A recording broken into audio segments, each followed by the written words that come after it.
Et quand la tristesse arrive, je sais tu es là, toujours près de moi.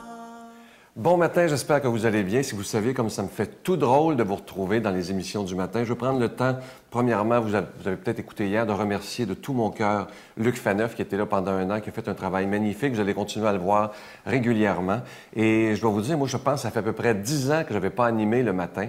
Alors, j'espère que vous serez au rendez-vous tous les matins pour qu'on puisse ensemble méditer sur la parole de Dieu. Et comme je vous dis souvent, l'important, si on pouvait faire ce test-là, d'oublier l'horoscope et tous les jours de commencer avec la parole de Dieu, c'est sûr que notre vie change à tout jamais. C'est la promesse de Jésus lui-même. Aujourd'hui, on s'en va, comme à tous les mardis, à la rencontre de notre amie Cathy Ranzella. Et vous savez, elle nous parle des fruits de l'esprit. Et aujourd'hui, c'est sur la fidélité. On va rejoindre Cathy.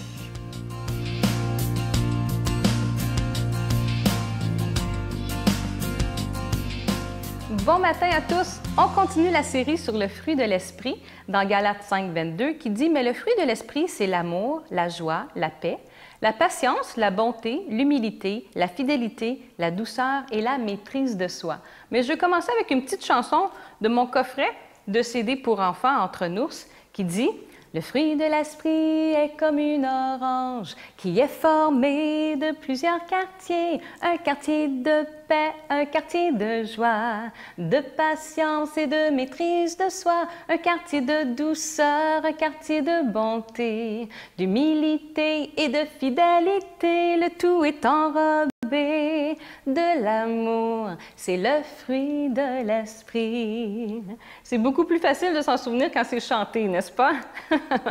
Alors ce matin, on voit la fidélité. Dieu est fidèle. La Bible dit qu'il n'y a en lui aucun nombre de variations. Il est le même hier, aujourd'hui et éternellement. 1 Corinthiens 1,9, Dieu est fidèle. Lui qui vous a appelé à la communion de son Fils Jésus-Christ, notre Seigneur. 1 Thessaloniciens 5, 23, pardon.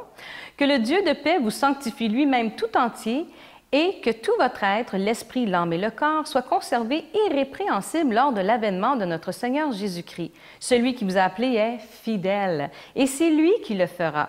2 Thessaloniciens 3.3, le Seigneur est fidèle. Il vous affermira et vous préservera du malin.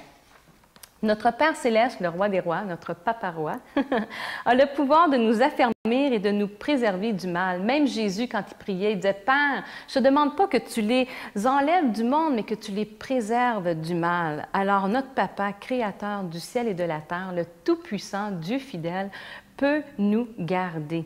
Soyons des enfants qui ressemblent à leur Père en étant fidèles. Jésus a dit à celui qui est fidèle dans de petites choses, je vais lui en confier encore des plus grandes. Alors soyons fidèles aussi envers notre conjoint, dans nos promesses à nos enfants, envers nos engagements, que ce soit envers nos amis, notre employeur ou nos clients. Soyons fidèles envers Dieu et envers sa parole. Et ainsi qu'envers tous les gens qui nous entourent, afin qu'ils puissent dire de nous « tel père, tel fils » ou « tel père, telle fille ». Soyons un reflet, un exemple de qui il est. Dieu est fidèle. Soyons aussi fidèles. Je vous souhaite une bonne semaine et mettez en pratique la fidélité. Tous en seront enrichis. Notre Père qui es aux cieux, que ton nom soit sanctifié, que ton règne vienne, que ta volonté soit faite sur la terre comme au ciel. Donne-nous aujourd'hui notre pain de ce jour. Pardonne-nous nos offenses, comme nous pardonnons aussi à ceux qui nous ont offensés. Et ne nous soumets pas à la tentation, mais délivre-nous du mal. Car c'est à toi qu'appartiennent le règne, la puissance et la gloire, pour les siècles des siècles. Amen.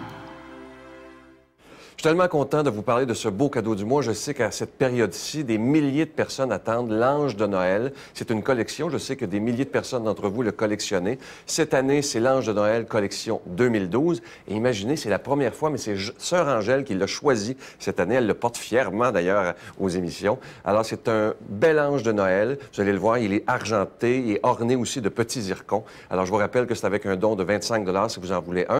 Et c'est avec un don de 40 $ si vous en voulez deux, parce que ça se donne tellement bien pour Noël. Et je vous rappelle que vous pouvez nous appeler aujourd'hui parce que, évidemment, on a besoin de vous, on a besoin de vos dons pour pouvoir continuer à proclamer la parole de Dieu par la télévision. Alors moi, je vous remercie de tout mon cœur d'être là. Et je veux aussi m'adresser à ceux qui regardent depuis longtemps, qui disent... Pourquoi il parle d'argent? Moi, je vous dirais aujourd'hui, si vous n'avez jamais donné à l'œuvre, je m'adresse à vous aujourd'hui. Même si c'est... L'important, c'est pas de se vider les poches. L'important, c'est de dire, moi, je vais faire un geste pour que la parole de Dieu soit proclamée. Je vous donne l'adresse. La Victoire de l'Amour, casier postal 120, succursale Boucherville à Boucherville, le J4B 5E6. La Victoire de l'Amour, casier postal 120, succursale Boucherville à Boucherville, le J4B 5E6. Également par téléphone dans le 514-523-4433, 523-4433 ou sans frais le 1-888-811-9291, 1-888-811-9291 et aussi notre site Internet, le www.lavictoiredelamour.org. Merci de votre belle générosité et on attend vos téléphones aujourd'hui. Merci de tout mon cœur.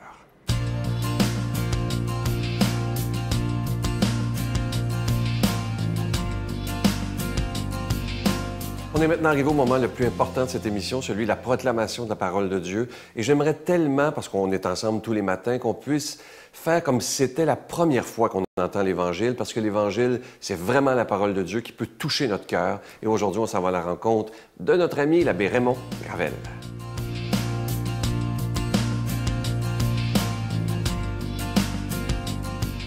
Bonjour, à cette période de démoisson au mois d'octobre, on a un bel évangile sur le royaume de Dieu. C'est Saint Luc qui nous dit, Jésus disait à la foule, « À quoi le règne de Dieu est-il comparable? À quoi vais-je le comparer? Il est comparable à une graine de moutarde qu'un homme a jetée dans son jardin. Elle a poussé, elle est devenue un arbre et les oiseaux du ciel ont fait leur nid dans ses branches. Et dit encore, « À quoi vais-je comparer le règne de Dieu?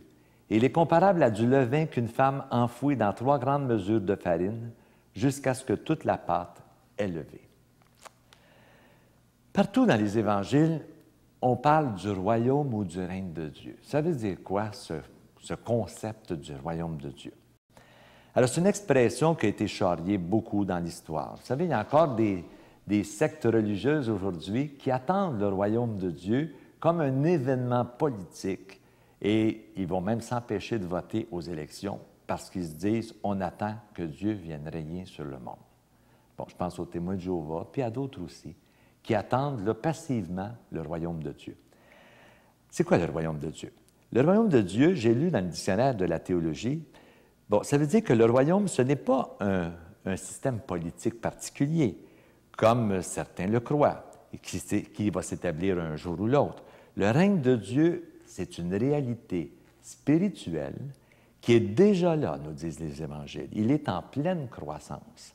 Et sa croissance, elle est peut-être difficile à certains moments, mais elle est certaine.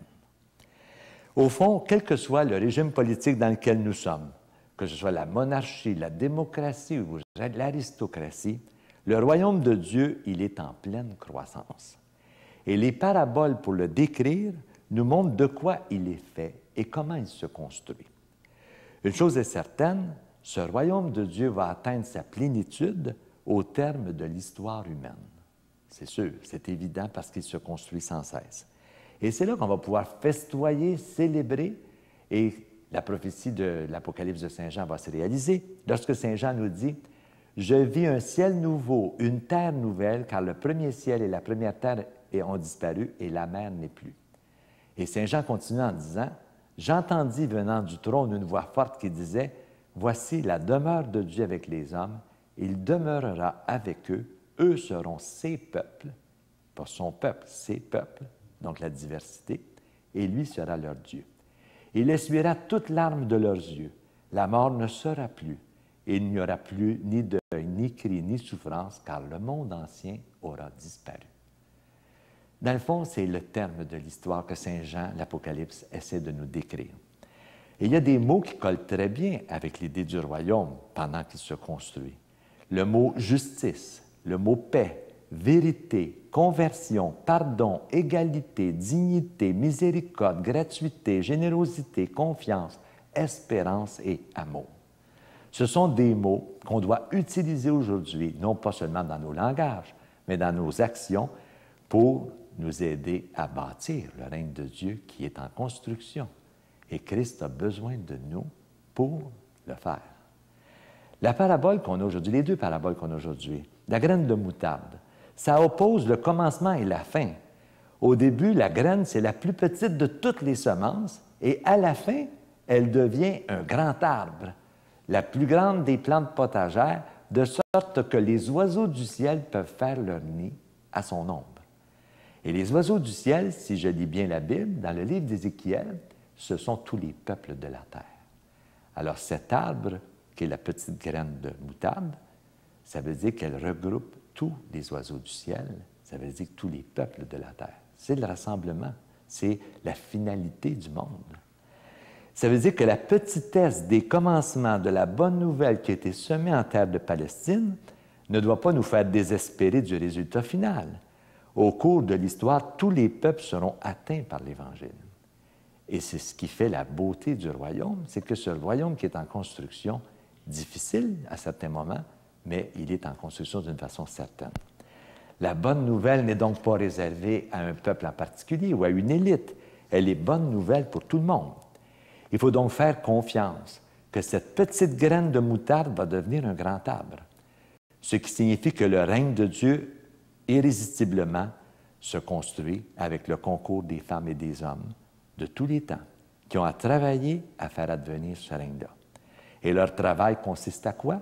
À rétablir la justice où elle est menacée, à redonner la dignité à ceux qui l'ont perdue, à reconnaître l'égalité de tous et à restaurer la paix en combattant la violence. Mais ce travail ne peut se faire sans patience, car le temps de la maturation est nécessaire, mais Dieu seul le sait quand ça va arriver. Et l'autre parabole qui est aussi belle aussi, le petit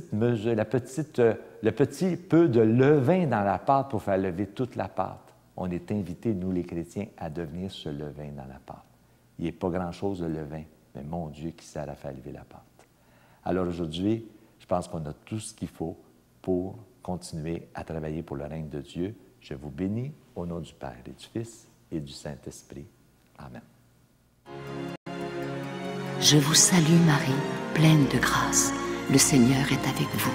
Vous êtes bénie entre toutes les femmes, et Jésus, le fruit de vos entrailles, est béni. Sainte Marie, Mère de Dieu, priez pour nous pauvres pécheurs, maintenant et à l'heure de notre mort. Amen.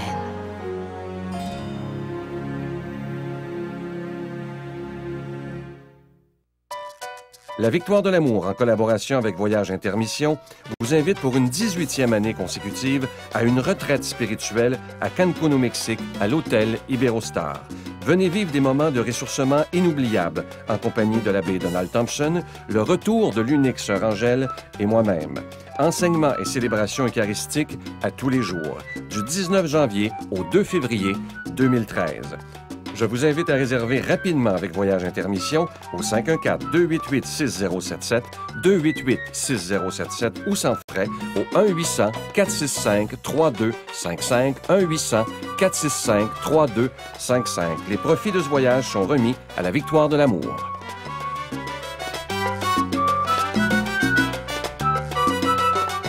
J'aimerais vous laisser avec une très, très belle pensée. Vous pourrez peut-être même la méditer après l'émission. Ça dit ceci. Quand on aime vraiment une personne, on ne juge pas son passé. On l'accepte et on laisse le passé derrière. Une belle pensée à méditer aujourd'hui. N'oubliez pas que je vous attends, comme toujours, à tous les jours, tous les matins et tous les soirs sur notre site Facebook. C'est très facile. Facebook, La Victoire de l'amour. Moi, je vous y attends. Je vous souhaite une belle journée. Je vous dis à demain. Bye. J'ai vécu pourtant des situations où j'aurais dû avoir peur. J'ai été pris dans une cellule avec un gars qui était très malade. Il avait complètement perdu la carte. La porte était barrée. Il voulait jouer avec moi à la main chaude. J'étais pris dans sa cellule avec lui. Je sais pas, je suis resté là 3/4 d'heure. Il aurait pu m'étrangler. J'ai pas eu peur. La Victoire de l'amour remercie de tout cœur les Résidences Soleil de leur accueil si chaleureux.